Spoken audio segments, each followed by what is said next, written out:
Bill, it's great to have you here. Obviously, you are one of my dear friends on earth, and you're also one of the smartest and most energetic people I know. And you've really taught me pretty much everything I've learned about the broad subject that we're here to talk about today, which is how do we make the realm of human endeavor more productive and more fulfilling. In many ways, that's the driving question at the heart of your pretty tremendous body of work, whether we're talking about co-founding and editing Fast Company, where we were colleagues for the better part of a decade, Mavericks at Work, our book that we wrote a couple of years ago, and your tremendous new book, Practically Radical.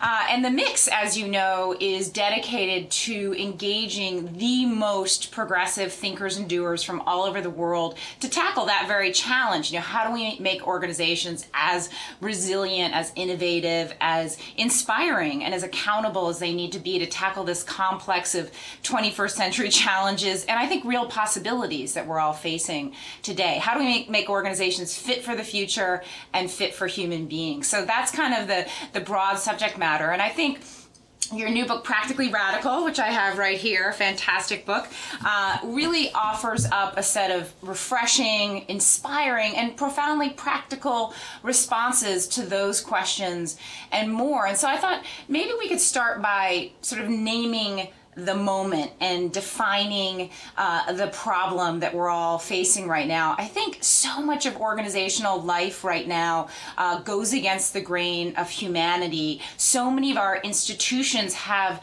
values baked into them that fundamentally go against the grain of what we're trying to do in the world right now. You know, compliance, obedience, hierarchy, control, and power don't really stand up to freedom, interdependence, community, flexibility, self-determination. It's a real tipping point, or if you're watching the news in Egypt and Tunisia, kind of a toppling point in the world today. I think institutions are not going to get traction if they behave the same way they've always behaved. Something has to change, and yet, as you say, sustainable change is really the hardest work there is. So I was wondering if you could kind of set up this moment and how you make sense of it for leaders and innovators everywhere. I really do believe we're living today in the age of disruption. You can't do big things anymore if you're content with doing things a little bit better than everybody else or a little bit differently than how you've done them in the past. In an era of hyper competition, and that's the case in every single industry you can name,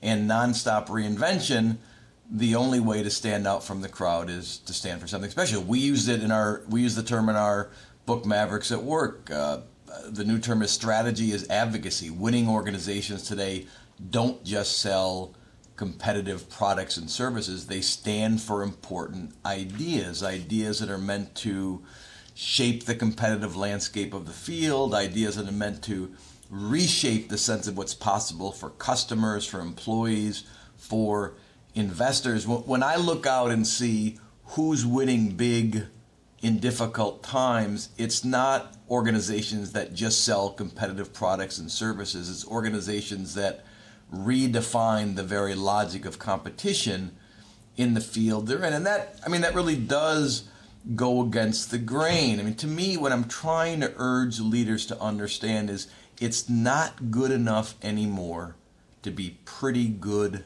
at everything. That's what most organizations have been for a long, long time. Today, from the point of view of strategy, the essence is to become the most of something. Maybe it's the most exclusive, maybe it's the most simple, maybe it's the most expensive, maybe it's the most affordable, maybe it's the most global, maybe it's the most intensely local. There are many, many different ways to be the most of something in your field, but that's really, I think, from the strategy point of view, the first questions the leaders have to ask. What are we the most of in our field, and how do we become even more of that? And that's more than an intellectual question. That's kind of a gut check question, because it's easy to be comfortable remaining in the middle of the road. In theory, that's where all the customers are. That's what feels safe and secure. Hey, if we do things more or less the way everybody else does things, how bad can it get after all? And the answer is, it can get pretty darn bad pretty quickly. So what are you the most of, and how do you become even more of that? And I think that's where everything starts, basically.